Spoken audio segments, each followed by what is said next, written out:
Welcome. Thanks for joining me, astrologer Patrick Arundell, for your in-depth forecast, weekly forecast, for week commencing the 15th of July for the Sun or the Ascendant.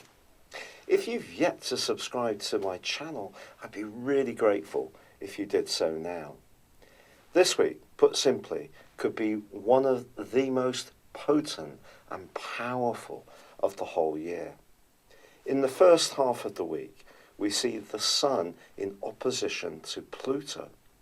In the second half of the week, it's Venus which is moving into opposition to Pluto. And of course, on Tuesday, we have the partial lunar eclipse in the sign of Capricorn. So that's also in a conjunction with tiny Pluto. Now, overriding this, we also have Mars, the planet of passion, in a right angle with Uranus in the sign of Taurus. So a tremendous amount of activity, and overlaying all of this is the fact that Mercury continues its backward journey and by Friday reverses into the sign of Cancer. So let's go from the very start of this week. The Sun is all about our passion, it's about our drive, it's about our need to express ourselves. In the sign of Cancer, it's asking us to be more mindful of nurturing, of being much more aware of our environment, issues of security, family, and how we interact with other people close to us. Pluto and, of course, the lunar eclipse, however, are in the rather more material sign of Capricorn. This is very much about our role in life, the physical part of security, where we live, and also how we view things like work and status. Now, it's possible that whether a relationship is linked to your personal life, or it's linked to your family, or it's linked to your professional situation, that some kind of challenge can occur this week. The challenge may be entirely internal. It may be something needs to alter, needs to change, and if we resist it, it can cause some problems because Pluto is about change. But equally, someone may be trying to force a change upon us that we don't really want, that we don't feel is fair.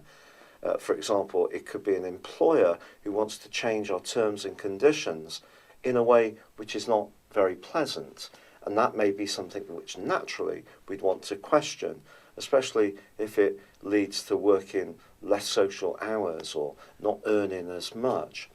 So someone could try to play a more forceful role this week, and in any kind of relationship there can be the potential to gain or lose, or some kind of readjustment is needed.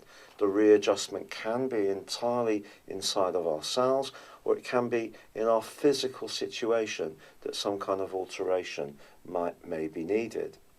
Now, the lunar eclipse is going to provide a backdrop of energy for the last 6 months of this year. And because the solar eclipse of the 2nd of July was very much about nurture, it's how that nurture fits into the more physical parts of our existence. So, for example, if we do want to change where we live, we do want to go for a new job, we want to apply a different set of values, reinforce our boundaries in personal relationships, it's going to create shifts, changes, alterations. And these Teutonic plates, because Pluto is very much about depth, it can be about secrets, it can be about lust, it can be about money. These Teutonic plates are moving in a way which is not necessarily very comfortable. Watch out for someone who doesn't use their power wisely or fairly, but equally be aware of your own tendency to dominate, if you have any. Also in the second half of this week, because Venus is in opposition with Pluto, our desires are going to be ramped up. Now that could be about where we live in this particular axis of energies, Cancer, Capricorn, but it could also be that we meet someone who has a compelling impact on us in a personal or romantic context. It could also have a very strong sexual magnetism. This relationship, if we meet someone this week, can have a massive impact upon us. But also, it is possible that we could encounter someone who's not necessarily going to be very good for us, however captivating we find them to be. With Mars also in that right angle to Uranus, there can be some compulsive energies around spending money, or just doing as we wish when it comes to desires. But with Mercury in that retrograde, the potential for misunderstandings and miscued discussions is very strong. So by the end of the week, as Mercury moves back into the sign of Cancer, where frankly it's not at its happiest, we need to make sure that we continue to articulate how we feel in as clear a way as possible. It can become much more subjective, our thinking and also our communication, on the back of this particular retrograde from the end of this week onwards. Please stay on for your specific forecast for your zodiac sign. For your specific forecast, Pisces, nervous tension can continue to be high. This has been a factor really for the first part of July so far, mainly because Uranus and Mars are clashing. A great way to deal with this in the first half of this week is to do some kind of exercise. If you're able to go for a walk, a cycle, a run or a swim, it's a great way to burn off any excess frustration you may be feeling. If this is not possible for you, try to meditate and find ways to switch off from any frustrating details. Your nervous system generally is stimulated.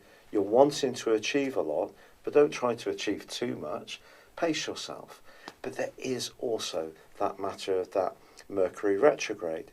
And it's asking you perhaps to look at some details which may be proven to be resistant, hard to get hold of.